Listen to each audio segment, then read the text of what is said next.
Marilah kita berdoa. Damai sejahtera Allah yang melampaui akal pikiran manusia, kiranya memelihara hati dan pikiranmu dalam Kristus Yesus Tuhan kita. Ya Allah Bapa yang bertahta dalam kerajaan sorga, puji dan syukur kami persembahkan ke hadirat-Mu. Engkau yang memberkati kehidupan kami, Engkau yang senantiasa memelihara hidup kami, Engkau yang menyediakan segala yang kami perlukan. Saat ini ya Tuhan, kami beribadah di hadirat-Mu. Sambutlah ibadah kami, sambutlah pujian kami sebagai persembahan yang kudus di hadapan Tuhan. Saat kami akan mendengarkan firman-Mu, berbicaralah kepada kami ya Tuhan, dan penuhi kami dengan Roh Kudus-Mu, agar kami mampu memahami firman Tuhan dan melakukannya dalam kehidupan kami. Berfirmanlah ya Tuhan, kami telah siap mendengarkan-Mu. Di dalam nama Yesus Kristus kami telah berdoa. Amin. Bapak Ibu Saudara-saudara yang terkasih dalam Yesus Kristus, firman Tuhan yang menyapa kita dalam ibadah kita minggu ini, Minggu 30 Agustus 2020, diambil dari kitab Roma pasal 12 ayat 9 sampai 21. Demikian pembacaan firman Tuhan. Nasihat untuk hidup dalam kasih. Hendaklah kasih itu jangan pura-pura. Jauhilah yang jahat dan lakukanlah yang baik. Hendaklah kamu saling mengasihi sebagai saudara dan saling mendahului dalam memberi hormat. Janganlah hendaknya kerajinanmu kendor. Biarlah rohmu menyala-nyala dan layanilah Tuhan. Bersukacitalah dalam pengharapan. Sabarlah dalam kesesakan dan bertekunlah dalam doa. Bantulah dalam kekurangan orang-orang kudus dan usahakanlah dirimu untuk selalu memberi tumpangan. Berkatilah siapa yang menganiaya kamu, berkatilah dan jangan mengutuk. Bersukacitalah dengan orang yang bersukacita dan menangislah dengan orang yang menangis. Hendaklah kamu sehati sepikir dalam hidupmu bersama. Janganlah kamu memikirkan perkara-perkara yang tinggi, tetapi arahkanlah dirimu kepada perkara-perkara yang sederhana. Janganlah menganggap dirimu pandai. Janganlah membalas kejahatan dengan kejahatan. Lakukanlah apa yang baik bagi semua orang, sedapat-dapatnya. Kalau hal itu bergantung padamu, hiduplah dalam perdamaian dengan semua orang. Saudara-saudaraku yang kekasih, janganlah kamu sendiri menuntut pembalasan, tetapi berilah tempat kepada murka Allah, sebab ada tertulis, pembalasan itu adalah hakku. Akulah yang akan menuntut pembalasan, firman Tuhan. Tetapi jika seterumu lapar, berilah dia makan. Jika ia haus, berilah dia minum. Dengan berbuat demikian, kamu menumpukan bara api di atas kepalanya. Janganlah kamu kalah terhadap kejahatan, tetapi kalahkanlah kejahatan dengan kebaikan. Demikian pembacaan firman Tuhan. Berbahagialah orang yang mendengarkan firman Tuhan dan melakukannya dalam kehidupannya sehari-hari. Bapak Ibu yang terkasih dalam Yesus Kristus, sebagai pengikut Kristus yang setia, hidup kita diharapkan menjadi teladan bagi dunia ini. Dunia yang penuh dengan kejahatan, dunia yang penuh dengan keegoisan, yang mementingkan dirinya sendiri. Dunia yang memiliki kecenderungan hidup dalam kejahatan. Disinilah kita sebagai pengikut Kristus dituntut harus memiliki keistimewaan dan perbedaan dari cara hidup orang-orang yang tidak mengenal Kristus. Orang-orang yang belum diselamatkan oleh Kristus haruslah memiliki perbedaan gaya hidup dalam perjalanan kehidupannya. Ada beberapa poin yang ingin saya tekankan dalam penjelasan khotbah ini bagi kita. Sesuai dengan tulisan Rasul Paulus kepada jemaat di Roma, yang tentunya Paulus mengharapkan jemaat Roma haruslah menjadi teladan bagi orang-orang di sekitarnya, sehingga dengan keteladanan itu akan semakin banyak orang yang percaya kepada Kristus. Demikian juga dengan kehidupan kita saat ini. Ketika kita mampu menjadi teladan bagi banyak orang, maka kekristenan kita menjadi garam dan terang sebagaimana harapan Kristus bagi setiap orang yang mengikutinya. Bagian yang pertama yang ingin saya sampaikan kepada kita, orang-orang yang telah hidup dalam kebenaran Kristus harus hidup dalam kasih. Kasih menjadi ciri khas orang yang telah diselamatkan oleh Kristus. Karena Kristus datang dengan cinta kasih, kasih Allah yang melebihi segala-galanya terhadap dunia yang jahat. Maka kita diharapkan dalam kehidupan sehari-hari haruslah hidup di dalam cinta kasih. Sebagaimana disampaikan oleh Rasul Paulus dalam ayat 9 dan ayat 10. Hendaklah kasih itu jangan pura-pura, jauhilah yang jahat dan lakukanlah yang baik. Hendaklah kamu saling mengasihi sebagai saudara dan saling mendahului dalam memberi hormat. Harapan dari Rasul Paulus kepada setiap orang yang telah menyerahkan dirinya sebagai pengikut Kristus harus hidup di dalam kasih, kasih yang murni, kasih yang tulus, tidak di dalam kepura-puraan. Tidak ada keinginan-keinginan yang tersembunyi ketika ia melakukan cinta kasih.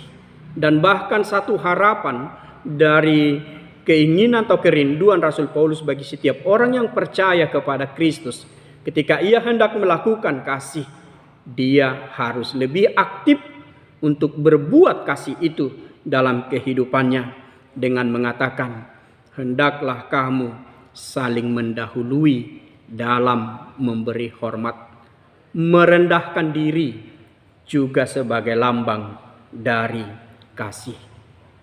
Bapak Ibu yang terkasih dalam Yesus Kristus, terkadang ketika kita diperhadapkan dengan cinta kasih, kita juga sulit untuk merendahkan diri, atau kita menunggu orang lain untuk mengasihi kita. Kita menunggu orang lain untuk berbuat baik kepada kita. Ketika ia berbuat baik, baru kita membalaskan kebaikan itu dan mengasihinya sebagai saudara. Tetapi Rasul Paulus berkata, hendaklah kasih itu jangan pura-pura. Jangan menuntut pembalasan atau jangan menuntut diperlakukan baik dahulu. Jangan menuntut dikasihi dulu. Tetapi kita harus lebih aktif memberikan kasih terhadap semua orang. Dikatakan, hendaklah kamu saling mendahului dalam memberi hormat. Bagian yang kedua Bapak Ibu yang ingin saya tekankan bagi kita melalui perikop ini, bahwa setiap orang yang telah menyerahkan dirinya sebagai pengikut Kristus harus hidup dalam kemurahan. Dikatakan dalam ayat 13, bantulah dalam kekurangan orang-orang kudus dan usahakanlah dirimu untuk selalu memberikan tumpangan. Hidup dalam kemurahan. Ketika dunia saat ini penuh dengan keegoisan, tidak peduli dengan orang lain, siapa lu, siapa gue. Tetapi saat ini orang yang menyerahkan dirinya kepada Kristus harus penuh dengan cinta kasih, penuh dengan kemurahan, dan bahkan harus mampu memberikan tumpangan kepada orang lain.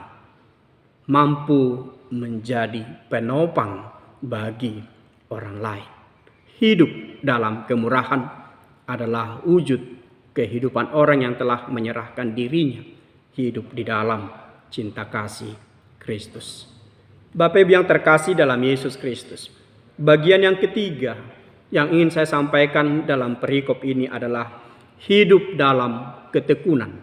Kita perhatikan dalam ayat 11. Janganlah hendaknya kerajinanmu kendor, biarlah rohmu menyala-nyala, dan layanilah Tuhan. Hidup dalam ketekunan.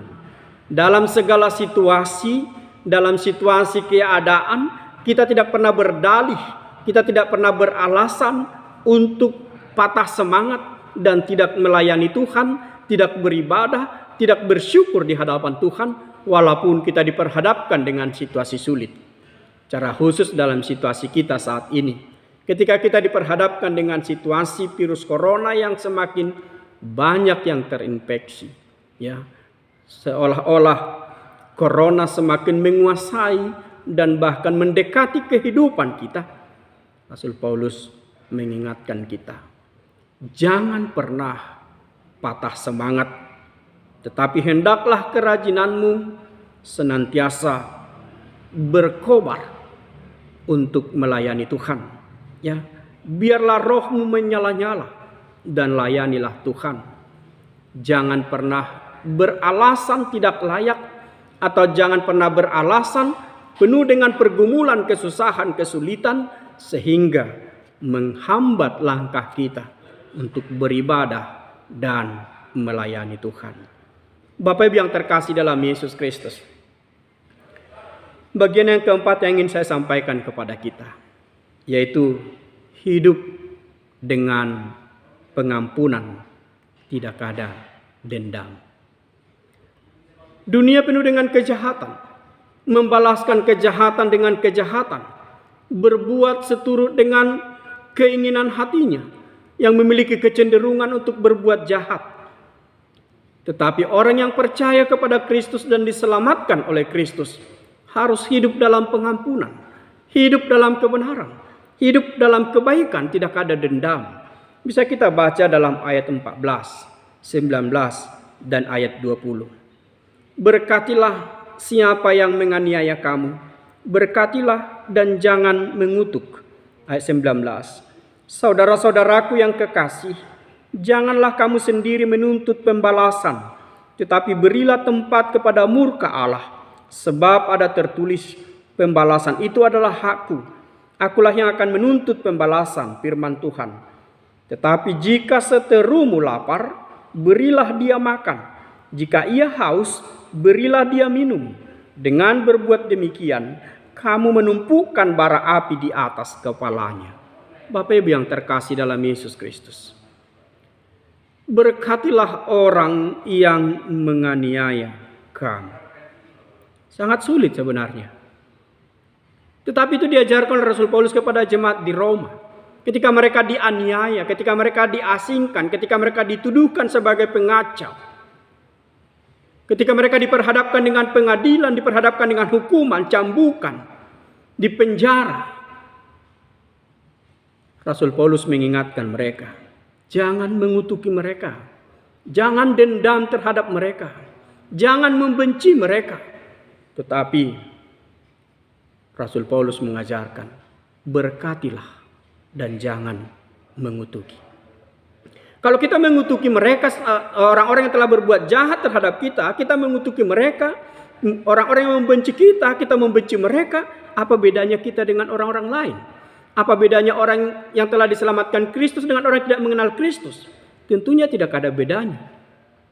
Tetapi ketika kita berbuat baik terhadap orang yang telah menyakiti kita, berbuat baik terhadap orang yang membenci kita, kita luar biasa.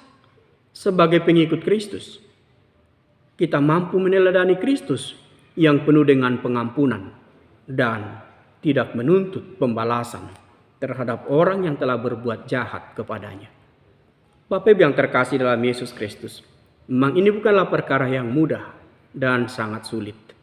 Berkatilah orang yang menganiaya kamu, berkatilah dan jangan mengutuk. Dan saudara-saudaraku yang kekasih, janganlah menuntut pembalasan. Tentunya ini sangat bertolak belakang dengan apa yang diajarkan dalam Taurat, bahwa gigi ganti gigi, mata ganti mata. Itulah yang diajarkan dan itulah yang tertulis dalam Taurat.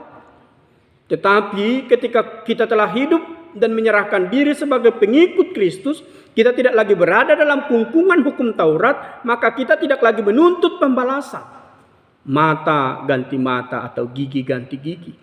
Tetapi kita mau menyerahkan bahwa pembalasan itu adalah hak Allah, bukan hak kita. Karena Allah sendiri mengatakan jangan pernah menuntut pembalasan, karena pembalasan itu adalah hakku. Hak Allah, bukan hak kita. Tetapi biarlah kita menyerahkan setiap perkara kita, setiap persoalan kita kepada Tuhan. Biarlah Tuhan yang Maha Adil itu mengadili kita dan memberikan yang terbaik bagi kita sebagai balasan yang setimpal atas kebaikan kita terhadap semua orang. Oleh karena itu, jangan pernah menuntut pembalasan, jangan mengutuki. Dan bahkan Rasul Paulus berkata, jika seterumu lapar, berilah ia makan. Jika seterumu haus, berilah ia minum. Dengan demikian, bukankah engkau telah menumpukan bara api di atas kepalanya? Perbuatan baik yang kau lakukan itu telah membakar kehidupannya, mengalahkan semua amarah dan mengalahkan semua kejahatan yang ia lakukan bagi kehidupan kita. Bapak Ibu yang terkasih, saya tahu itu sangat sulit. Sangat-sangat sulit untuk kita lakukan. Tetapi apakah kita harus kalah dengan kejahatan itu? Apakah kita bertahan dengan mengatakan aku tidak mampu? Roh Kudus telah tercurah bagi kita. Oleh karena itu mintalah kekuatan Roh Kudus yang memampukan engkau untuk melakukannya dalam kehidupanmu. Maka dalam kesulitan itu, ketika engkau senantiasa berjuang dan berusaha, engkau akan mampu melakukannya. Dan itulah yang disampaikan Rasul Paulus, janganlah hendaknya kerajinanmu kendor, biarlah rohmu menyala-nyala dan layanilah Tuhan.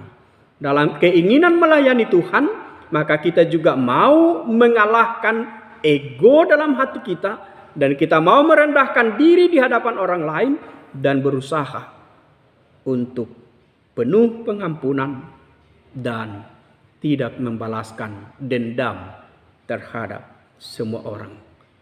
Bapak Ibu yang terkasih dalam Yesus Kristus, bagian yang kelima yang ingin disampaikan dalam perikop ini adalah hidup dalam sukacita dan berempati terhadap orang lain. Hidup dalam sukacita. Orang yang telah menerima keselamatan pasti hidup dalam sukacita. Tetapi tidak semua orang yang hidup dalam sukacita memiliki empati terhadap orang lain. Tidak memiliki empati atau peduli terhadap orang lain. Ketika saya bersukacita, apakah saya peduli terhadap kesedihan orang lain? Ketika saya bersukacita, apakah saya juga berempati dengan orang lain? Terkadang tidak demikian adanya. Tetapi sebagai orang telah diselamatkan oleh Kristus, mari kita hidup dalam sukacita dan berempati dengan orang lain. Kita baca dalam ayat 12 dan ayat 15. Bersukacitalah dalam pengharapan, sabarlah dalam kesesakan, dan bertekunlah dalam doa. Bersukacitalah. Ya, hidup dalam sukacita adalah kehidupan orang yang telah diselamatkan oleh Kristus. Gambaran keselamatan itu memenuhi kehidupan kita. Naungan hidup dalam keselamatan itu berkuasa atas kita, maka kita bersukacita. Dan sukacita itu akan mengalahkan segala kesedihan, mengalahkan segala pergumulan. Sehingga walaupun kita diperhadapkan dengan kesesakan, kita akan bersukacita. Dan di dalam sukacita kita bertekun dalam doa, menanti-nantikan pertolongan Tuhan. Dan di ayat 15 dikatakan, bersukacitalah dengan orang yang bersukacita, dan menangislah dengan orang yang menangis. Orang yang percaya kepada Kristus berempati dengan sesamanya. Jika ada yang bersukacita, mari kita bersama-sama dengan dia dalam sukacitanya. Atau jika ada orang yang menangis, mari kita bersama-sama dia di dalam situasi sulit yang ia hadapi. Mari kita tunjukkan bahwa kita ada sebagai sahabat bagi setiap orang. Sebagai sahabat dalam sukacita, sebagai sahabat dalam kemalangan atau kesusahan. Ada banyak sahabat, tetapi hanya sahabat dalam sukacita, bukan sahabat dalam duka, kemalangan, dan kesusahan. Tetapi bagi orang yang telah diselamatkan oleh Kristus, hidup dalam kasih dan berempati dengan sesamanya haruslah menjadi sahabat bagi orang yang bersukacita dan dalam kemalangan, duka cita, kesusahan, atau kesulitan. Dimanapun, dalam situasi apapun, kita diharapkan hadir sebagai sahabat yang berempati terhadap orang lain. Bapak Ibu yang terkasih dalam Yesus Kristus, bagian yang keenam yang ingin tersampaikan dalam perikop ini, yang akan menjadi renungan bagi kita, adalah hidup rukun dan bersekutu. Kita baca dalam ayat 15 kembali dan ayat 18. Ayat 16 dan ayat 18. Ayat 16, hendaklah kamu sehati sepikir dalam hidupmu bersama. Janganlah kamu memikirkan perkara-perkara yang tinggi, tetapi arahkanlah dirimu kepada perkara-perkara yang sederhana. Janganlah menganggap dirimu pandai. Ayat 18, sedapat-dapatnya, kalau hal itu bergantung padamu, hiduplah dalam perdamaian dengan semua orang. Jadi yang diharapkanlah hidup rukun, hidup dalam perdamaian, hidup dalam persekutuan sebagai umat yang telah diselamatkan oleh Kristus. Bapak Ibu yang terkasih dalam Yesus Kristus, karena Allah hadir di tengah-tengah dunia melalui Yesus Kristus adalah untuk mewujudkan kerajaan Allah, kerajaan penuh dengan cinta kasih, damai sejahtera. Maka sebagai orang yang telah menyerahkan dirinya menjadi pengikut Kristus dan telah diselamatkan oleh Kristus, harus mencintai perdamaian, kerukunan, dan berusaha menghadirkan kerukunan dan kedamaian itu dalam perjalanan kehidupannya. Apa yang menjadi tantangan dalam kerukunan dan perdamaian dengan sesama? Bapak Ibu yang terkasih, terkadang dalam kehidupan kita yang menjadi penghambat untuk hidup rukun dan bersama itu ketika ada di antara kita merasa lebih pintar, lebih berkuasa, atau lebih teladan, lebih jago, dan lain sebagainya, yang menyatakan dia lebih unggul dari orang lain dalam kehidupannya. Tetapi dalam kehidupan bersama dengan Kristus dikatakan bahwa janganlah menganggap dirimu pandai. Ya, janganlah menganggap dirimu pandai. Jangan menganggap dirimu lebih baik atau lebih unggul dari orang lain. Tetapi dikatakan bahwa sedapat-dapatnya, ya, janganlah memikirkan perkara-perkara yang tinggi, tetapi arahkanlah dirimu untuk memikirkan perkara-perkara yang sederhana. Ya, menyederhanakan diri, merendahkan diri, sebagaimana Kristus yang telah merendahkan diri untuk meraih orang-orang berdosa hidup dalam kebenaran.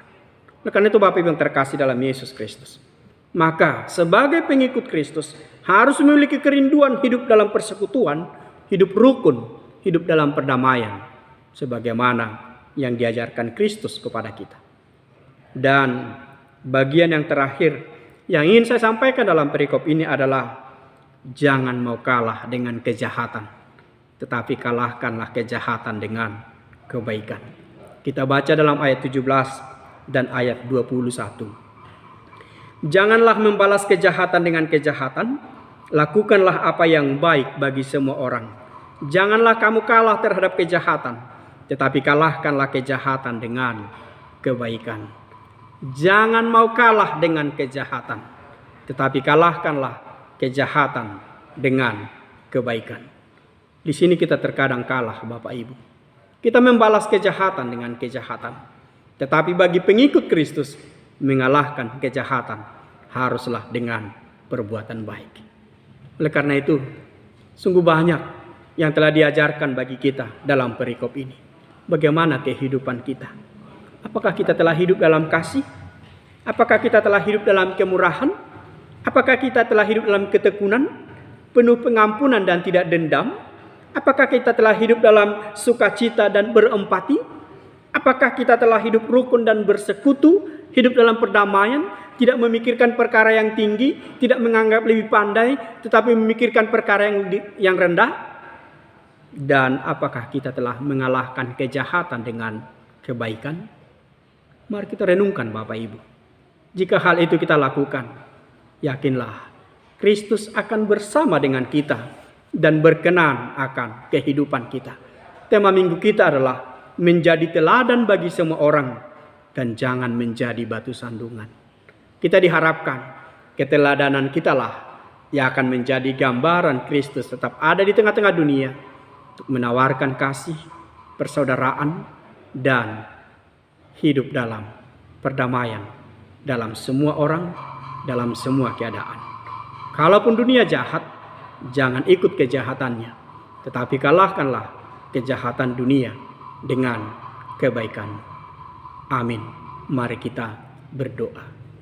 Bapa yang maha baik, kami bersyukur atas firman yang menyapa kami. Ajar kami Tuhan untuk melakukannya, agar kami menjadi teladan bagi semua orang, sehingga keteladanan kami memancarkan kasih Kristus dimanapun kami berada. Kami menyadari ya Tuhan, bahwa apa yang kamu inginkan dalam kehidupan kami, seturut dengan firman-Mu, sangat sulit kami lakukan.